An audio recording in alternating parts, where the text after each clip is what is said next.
ओम शांति। 5 अगस्त 2026 के ईश्वरीय महावाक्य सुनते हैं। मुरली के मुख्य पॉइंट्स। बाबा ने कहा, कभी भी दूसरे की निंदा नहीं करो। हमेशा यह ख्याल रहना चाहिए, जैसे कर्म हम करेंगे हमको देख और करेंगे। मैं किसकी निंदा करूँगा तो और भी करने लग पड़ेंगे। फिर बाबा ने कहा, अच्छे अच्छे भाषण करने वाले महारथी भी बाप को याद नहीं करते। न सवेरे उठ सकते हैं, उठते हैं तो बैठने से झूठ के खाते हैं। याद करने के लिए सवेरे का ही टाइम अच्छा है। फिर बाबा ने कहा, बच्चों को सर्विस में रात दिन मेहनत करनी चाहिए। प्रेरणा से कुछ भी नहीं हो सकता है। फिर बाबा ने कहा, थोड़े में राजी नहीं होना है, हिम्मत रख करके दिखाना चाहिए। सिर्फ कथनी से तो हो नहीं सकता। माया के तूफान तो बहुत आएंगे, परंतु महावीर बनना है। फिर बाबा ने कहा, तुम्हें किसी से भी ईर्ष्या नहीं रखनी चाहिए।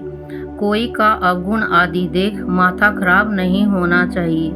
अपने को देखना चाहिए, हमने कितनी आत्माओं को, बहनों भाइयों को सुख का रास्ता बताया है। अगर रास्ता नहीं बताया तो वह कोई काम का नहीं।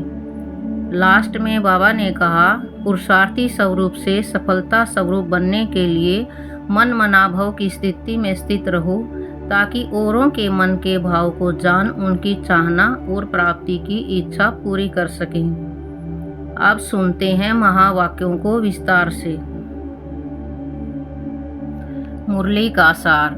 मीठे बच्चे, तुम अपने योग बल से इस पुरानी दुनिया को परिवर्तन कर नया बनाते हो। तुम प्रकट हुए हो रूहानी सेवा के लिए। प्रश्न, ईमानदार सच्चे पुरुषार्थी बच्चों की निशानियां क्या होंगी? उत्तर, ईमानदार बच्चे कभी भी अपनी भूल को छिपाएंगे नहीं, फौरन बाबा को सुनाएंगे। वह बहुत निरहंकारी होते हैं। उनकी बुद्धि में सदा यही ख्याल रहता है कि जैसा कर्म हम करेंगे हमें देख और करेंगे। दूसरा, वह किसी की डिस सर्विस का गायन नहीं करते, अपनी सर्विस में लगे रहते हैं। वह किसी का भी अवगुण देख अपना माथा खराब नहीं करते। गीत, धीरज धर मनवा। ओम शांति। मीठे मीठे रूहानी बच्चों प्रति रूहानी बाप धीरज देते हैं, जैसे लौकिक बाप भी धैर्य देते हैं ना। कोई बीमार होता है तो उनको आथत देते हैं। तुम्हारी बीमारी के दुख के दिन बदलकर सुख के दिन आएंगे। वह हद का बाप हद का धैर्य देते हैं। अब यह तो है बेहद का बाप, जो बच्चों को बेहद का धैर्य दे रहे हैं। बच्चे, अभी तुम्हारे सुख के दिन आ रहे हैं, बाकी यह थोड़े दिन हैं। अब तुम बाप की याद में रह औरों को भी सिखलाओ। तुम भी शिव शक्तियाँ हो ना। शिव बाबा की शक्ति सेना फिर से प्रकट हुई है। यह भी आत्माएं हैं। यह सब शिव से शक्ति लेते हैं। तुम भी शक्ति लेते हो। बाप ने समझाया है, इसमें कृपा व आशीर्वाद की कोई बात नहीं है। याद में रह शक्ति लेते जाओ। याद से ही तुम्हारे विकर्म विनाश होंगे और तुम शक्तिवान बनते जाएंगे। शिव की शक्ति सेना इतनी सर्वशक्तिमान थी, जो पुरानी दुनिया को पलट नया बना दिया। तुम जानते हो, योग बल से हम इस पुरानी दुनिया को पलटाते हैं। अंगुली से भी मनुष्य ऐसा इशारा करते हैं कि अल्लाह को, गॉड को याद करो। बच्चे अभी समझते हैं, बाप की याद से यह पत्थरों के पहाड़ अर्थात दुनिया बदल जाएगी। अभी हम पाकिस्तान स्थापन कर रहे हैं। बाप बच्चों को समझाते हैं, प्रदर्शनी पर खूब सर्विस करो, मेहनत करो, जो समय मिले उसमें बैठकर सीखो। है बहुत सहज। बच्चों को हर प्रकार की शिक्षा मिलती रहती है। हर एक के कर्मों का हिसाब है। कन्याओं के कर्म अच्छे हैं। जिनकी शादी की हुई है वह कहती हैं, इस समय हम अगर कन्या होती तो इन सब जंजीरों से छूटी हुई फ्री बर्ड होती। कन्याएं फ्री बर्ड्स हैं, परंतु खराब संग में नुकसान हो जाता है। स्त्री को पुरुष बच्चों आदि की कितनी जंजीरें हैं। इसमें रस्म रिवाज आदि के कितने बंधन रहते हैं। कन्याओं को कोई बंधन आदि नहीं है।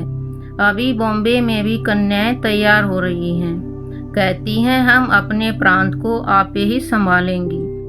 सभी अपने प्रांत के लिए कितनी मेहनत करते हैं, कहते हैं हमारा गुजरात, हमारी यूपी। तुम अभी अपना स्वराज्य लेते हो, इसमें मैं फलाना हूँ, फलाने प्रांत का हूँ, यह भी न रहे। तुम्हें किसी से भी ईर्ष्या नहीं रखनी चाहिए। कोई का अवगुण आदि देख माथा खराब नहीं होना चाहिए। अपने को देखना चाहिए हमने कितनी आत्माओं को, बहनों भाइयों को सुख का रास्ता बताया है। अगर रास्ता नहीं बताया तो वह कोई काम का नहीं, दिल पर चढ़ नहीं सकता। बाप दादा के दिल पर नहीं चढ़ा तो तख्त पर नहीं बैठ सकता। बाबा जानते हैं कोई कोई बच्चे को सर्विस का बहुत शौक है, जरा भी देह का अभिमान नहीं है। कोई कोई तो बड़ा अहंकार में रहते हैं, समझते हैं अपने ऊपर नहीं बाप पर कृपा की है। कभी भी किसके अवगुण को नहीं देखना चाहिए। फलाना ऐसा है यह करते हैं। आजकल ऐसे भी सयाने हैं जो एक दो की डिश सर्विस का गायन करते हैं। फलाना यह करता है, ऐसा है। अरे तुम अपनी सर्विस करो। ब्राह्मण बच्चों का काम है सर्विस में लग जाना। बाप बैठा है, बाप के पास सब समाचार आते हैं। हर एक की अवस्था को बाप जानते हैं। सर्विस देख महिमा भी करते हैं। बच्चों में सर्विस का जोश आना चाहिए। हर एक को अपना कल्याण करना है इस रूहानी सर्विस से। वह धंधा आदि तो जन्म जन्मांतर करते आए, यह धंधा कोई विरला व्यापारी करे। बाप तरीका बहुत सहज समझाते हैं सर्विस का। कभी भी दूसरे की निंदा नहीं करो, ऐसे बहुत करते हैं। अच्छे अच्छे महारथियों को भी माया नाक से पकड़ लेती है। बाबा को याद नहीं किया तो माया पकड़ लेगी। बाप भी कहते हैं ना, मुझे साधारण तन में आया हुआ देख पहचान नहीं सकते हैं। बाबा को भी राय देते हैं ऐसे ऐसे करना चाहिए। अवस्था ऐसी है जो बाबा थोड़ा भी ऐसे करेंगे तो ट्रैटर बन जाएंगे। बाबा को भी अपनी मत भेज देते हैं। कहावत है ना, चूहे लदी चूहे को हल्दी की गांठ मिली तो समझा पंसारी हूँ। यह नहीं समझते कि हम डिश सर्विस करते हैं। भूलें तो बहुतों से होती रहती हैं, कभी अवस्था ऊंच कभी नीच, यह चलता आया है। हर एक अपनी अवस्था का देखे। ईमानदार बच्चे अपनी अवस्था झट बतलाते हैं। कोई तो अपनी भूलें छिपा लेते हैं, इसमें बड़ा निरंकारीपना चाहिए। सर्विस को बढ़ाने में लग जाना चाहिए। हमेशा यह ख्याल रहना चाहिए जैसे कर्म हम करेंगे हमको देख और करेंगे। मैं किसकी निंदा करूँगा तो और भी करने लग पड़ेंगे। बहुतों को यह ख्याल नहीं आता है। बाप समझाते हैं तुम अपनी सर्विस में लग जाओ, नहीं तो बहुत पछताएंगे। दुश्मन भी बहुत बनते हैं। तुम अभी शूद्र से ट्रांसफर हो, ब्रह्मा मुख वंशाली ब्राह्मण हो गए। जिनमें 5 विकार हैं वह है आसुरी संप्रदाय, तुम हो दैवी संप्रदाय। तुम देवता बनने के लिए विकारों पर विजय पा रहे हो। देवताएं तो यहाँ हैं नहीं, देवताएं होंगे सतयुग में। तुम अभी दैवी संप्रदाय बन रहे हो। तुम बच्चों को अभी समझाने के लिए चांस मिलते हैं। प्रदर्शनी में समझाते रहो। प्रदर्शनी मेले में हर एक की नब्ज का पता पड़ जाता है। प्रोजेक्टर में तो किसको समझा नहीं सकेंगे, सम्मुख समझाने से ही समझ सकेंगे। प्रदर्शनी मेला अच्छी चीज है, उसमें लिख भी सकते हैं। प्रदर्शनी मेले का शौक होना चाहिए। रेगुलर पढ़ने से ही नशा चढ़ेगा। बांदेली हो तो घर में रहते बाप को याद करती रहो तो विक्रम विनाश हो जाएंगे। घर में बैठे भी याद करना अच्छा है, परंतु याद करना यह बच्चों के लिए बड़ी मुश्किल बात हो गई है। बाप जी से 21 जन्म का वर्षा मिलता है, उनको याद नहीं करते। अच्छे अच्छे भाषण करने वाले महारथी भी बाप को याद नहीं करते। न सवेरे उठ सकते हैं, उठते हैं तो बैठने से झुटके खाते हैं। याद करने के लिए सवेरे का ही टाइम अच्छा है। भक्ति मार्ग में भी सवेरे उठ याद में लग जाते हैं। उनकी तो उतरती कला है, यहाँ तो है ही चढ़ने की बात। माया कितने विघन डालती है। सवेरे उठकर बाप को याद नहीं करेंगे तो धारणा कैसे होगी, विकर्म विनाश कैसे होंगे। बाकी सिर्फ मुरली चलाना, वह तो छोटे बच्चे भी सीखकर समझाने लग पड़ते हैं। यह पढ़ाई बड़ों के लिए है। कितनी बड़ी यूनिवर्सिटी है। हमको पढ़ाने वाला कौन है, यह बच्चों को नशा नहीं रहता है। माया किसी को धोखा देती है तो हम उनको न देख अपनी सर्विस में लगे रहें। बाप के पास सब समाचार आते रहते हैं। कोई दे अभिमान में आकर समझते हैं यह ऐसे करते हैं, यह करते हैं, औरों की ही निंदा करते टाइम वेस्ट करते हैं। तुम्हारा काम है सर्विस में रहना। कोई भी बात है इशारा बाप को दे दिया बस, पर चिंतन नहीं करना चाहिए। सर्विस में बच्चों को दिन रात लगना चाहिए। तुम्हारा धंधा ही यह है। रोज प्रदर्शनी में समझाओ कि वह शिव बाबा, यह प्रजापिता ब्रह्मा। कल्प पहले भी प्रजापिता ब्रह्मा गाया हुआ है। प्रजापिता ब्रह्मा द्वारा मनुष्य सृष्टि रचते हैं। ऐसे नहीं कि मनुष्य थे ही नहीं। मनुष्य सृष्टि रचते हैं, अर्थात कांटों को फूल बनाते हैं। ब्रह्मा द्वारा सृष्टि रचते हैं तो ऊपर में थोड़े ही सृष्टि रचेंगे। ब्रह्मा तो यहाँ होगा ना। कितना क्लियर समझाया जाता है। बाप कहते हैं मैं बहुत जन्मों के अंत के जन्म में प्रवेश कर मनुष्य को देवता बनाता हूँ। तो बच्चों को सर्विस में रात दिन मेहनत करनी चाहिए। धंधे आदि से थोड़ा टाइम निकाल इसमें लग जाना चाहिए। ऐसे नहीं कि फुर्सत नहीं मिलती। बीमार पड़ जाओ तो क्या फिर कहेंगे कि फुर्सत नहीं। पुरुषार्थ करना चाहिए। प्रेरणा से कुछ भी नहीं हो सकता है। भगवान से ही प्रेरणा द्वारा काम नहीं हो सकता तो औरों से फिर कैसे होगा। समझते हैं भगवान क्या नहीं कर सकता है, मरे हुए को जिंदा कर सकते हैं। अरे भगवान को तुम कहते हो हे पतित पावन, आकर हमको पतित से पावन बनाओ, बस दूसरी कोई बात नहीं। ऐसे थोड़ी ही कहते आकर मुर्दे को जिंदा बनाओ, वह है ही पतित पावन। भारत पावन था ना। बाप कहते हैं मैं कल्प कल्प आकर पावन बनाता हूँ। माया फिर आकर पतित बनाती है। अब फिर मैं आया हूँ पावन बनाने। कितनी सहज बात बतलाते हैं। हकीम लोग बड़ी बीमारी को भी जड़ी बूटियों से ठीक कर देते हैं। फिर उन्हों की महिमा भी होती है। कोई को बच्चा व धन मिला तो कहेंगे गुरु कृपा हुई। अच्छा बच्चा मर गया तो कहेंगे भावी। इन सब बातों को अभी तुम बच्चे समझते हो। सन्यासी लोग पवित्र बनते हैं तो उनकी मान्यता होती है, परंतु वह हैं हठ योगी। वह राजयोग सिखला न सकें। वह सन्यासी, हम गृहस्थी, फिर हम अपने को फॉलोअर्स कैसे कहला सकते। बाप तो कहते हैं बच्चों को पूरा फॉलो करना है मन मना भव। मुझे याद करो तो तुम पवित्र बन जाएंगे और मेरे साथ चलेंगे। मैं तो एवर पावन हूँ। मनुष्य पतित बनाते हैं, बाप आकर पावन बनाते हैं। वह पवित्रता, शांति, सुख का सागर है। तुमको भी ऐसा बना रहे हैं। तुम योग बल से आत्मा को पवित्र बनाते हो। जानते हो हमको फर्स्ट क्लास शरीर मिलेगा।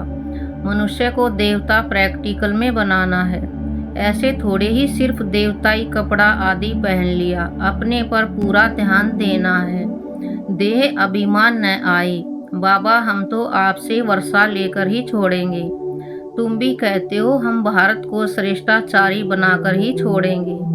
निश्चय वाले ही कहते हैं ना। कोई तो कहते हैं इतने थोड़े समय में कैसे होगा। वास्तव में कभी भी यह संशय नहीं लाना चाहिए। संशय में आने से फिर सर्विस में ढीले हो पड़ते हैं। टाइम बहुत थोड़ा है। जितना हो सके पुरुषार्थ खूब करना चाहिए। थोड़ा लड़ाई आदि का कहाँ हंगामा होगा तो फिर देखना कितनी मेहनत करने लग पड़ते हैं। समझते हैं ना, हम याद में पूरा नहीं रहते हैं। फिर उस समय कसमकसा तो कर नहीं सकेंगे। उस समय तो बहुत आफतें आती रहती हैं। इसलिए बाप कहते हैं जितना हो सके गैलप करते जाओ। यह आत्माओं की रेस है। बाप कितना अच्छी रीति समझाते हैं। निशाने पर जाकर अर्थात बाप के घर जाकर फिर चले आना है नई दुनिया में। बड़ी फाइन रेस है। बाप कहते हैं मेरे को टच कर अर्थात मूल वतन में जाकर फिर आना है। पहले पहले वह आएंगे जो योग युक्त होंगे। चाहते हैं हम मुक्ति धाम में जाएं, तो बाप कहते हैं मुझे याद करो तो चले जाएंगे। मुक्ति धाम तो सबको पसंद है, फिर आएंगे पार्ट बजाने। मोक्ष किसको मिलता नहीं। ईश्वरीय हिस्ट्री ज्योग्राफी में मोक्ष का अक्षर है नहीं। 1 सेकंड में तुमको जीवन मुक्ति मिलती है, बाकी सब मुक्त हो जाएंगे। रावण राज्य से मुक्त होना ही है। जो पुरुषार्थ करेगा वही ऊंच पद पाएगा। बच्चों को बड़ा मीठा बनना है। स्वभाव बड़ा मीठा चाहिए, क्रोधी नहीं बनना है। दुर्वासा का नाम है ना। इन राज ऋषियों में भी कोई कोई ऐसे हैं। हमेशा अपनी दिल पर हाथ रखना चाहिए कि मैं क्या करता हूँ, इससे हमको क्या पद मिलेगा। अगर सर्विस नहीं की, आप सामान नहीं बनाया तो क्या पद मिलेगा। थोड़े में राजी नहीं होना है। बाप कहते हैं मैं आया हूँ बच्चों को फुल बादशाही देने, तो हिम्मत रख करके दिखाना चाहिए। सिर्फ कथनी से तो हो नहीं सकता। बाप की सर्विस में तो हड्डियाँ भी देनी हैं। करते भी हैं, फिर कहाँ दे अभिमान आ जाने से नशा आ जाता और गिर पड़ते हैं। माया भी कम पहलवान नहीं है। बाप की श्रीमत पर न चलने से माया वार करती है, तो बाप को फारकती दे देते हैं। बाप सुख धाम का मालिक बनाते हैं, तो अपने तरस आना चाहिए। बाप राय बड़ी सिंपल देते हैं। माया के तूफान तो बहुत आएंगे, परंतु महावीर बनना है। अच्छा, मीठे मीठे शकील दे बच्चों प्रति माता पिता बाप दादा का याद प्यार और गुड मॉर्निंग। रूहानी बाप की रूहानी बच्चों को नमस्ते। हम रूहानी बच्चों की रूहानी बाप दादा को नमस्ते नमस्ते नमस्ते। Good morning. शुक्रिया बाबा। धारणा के लिए मुख्य सार। पहला, सर्विस का शौक रख अपना और दूसरों का कल्याण करना है। किसी की डिस सर्विस का गायन नहीं करना है, पर चिंतन में अपना समय नहीं गंवाना है। दूसरा, ईमानदार और निरहंकारी बन सेवा को बढ़ाना है। सवेरे सवेरे उठकर बाप को प्यार से याद करना है। कथनी और करनी समान बनानी है। वरदान, मन मनाभव की स्थिति द्वारा मन के भावों को जानने वाले सफलता स्वरूप भव। मन मनाभव की स्थिति द्वारा मन के भावों को जानने वाले सफलता स्वरूप भव। जो बच्चे मन मनाभव की स्थिति में स्थित रहते हैं, वह औरों के मन के भाव को जान सकते हैं। बोल भल क्या भी हो, लेकिन उसका भाव क्या है, उसे जानने का अभ्यास करते जाओ। हर एक के मन के भाव को समझने से उनकी जो चाहना व प्राप्ति की इच्छा है वह पूरी कर सकेंगे। इससे वे अविनाशी पुरुषार्थी बन जाएंगे। फिर सर्विस की सफलता थोड़े समय में बहुत दिखाई देगी और आप पुरुषार्थी स्वरूप के बजाय सफलता स्वरूप बन जाएंगे। स्लोगन, सोते समय सब कुछ बाप हवाले कर खाली हो जाओ, तो व्यर्थ व विकारी सौपन नहीं आएंगे। सोते समय सब कुछ बाप हवाले कर खाली हो जाओ, तो व्यर्थ व विकारी सौपन नहीं आएंगे। अव्यक्त इशारे, अपवित्रता के बीज को भी समाप्त कर संपूर्ण स्वच्छ बनो। आप आत्माएं ब्राह्मण जीवन में ऐसे पवित्र बनते हो जो शरीर भी प्रकृति भी पवित्र बना देते हो। इसलिए शरीर भी पवित्र है तो आत्मा भी पवित्र है। संपूर्ण पवित्र अर्थात अपवित्रता का अंश मात्र भी न हो, क्योंकि जितनी पवित्रता है उतनी ब्राह्मण जीवन की पर्सनैलिटी है। अगर पवित्रता कम तो पर्सनैलिटी कम। ये प्योरिटी की पर्सनैलिटी सेवा में भी सहज सफलता दिलाएगी। अच्छा, ओम शांति।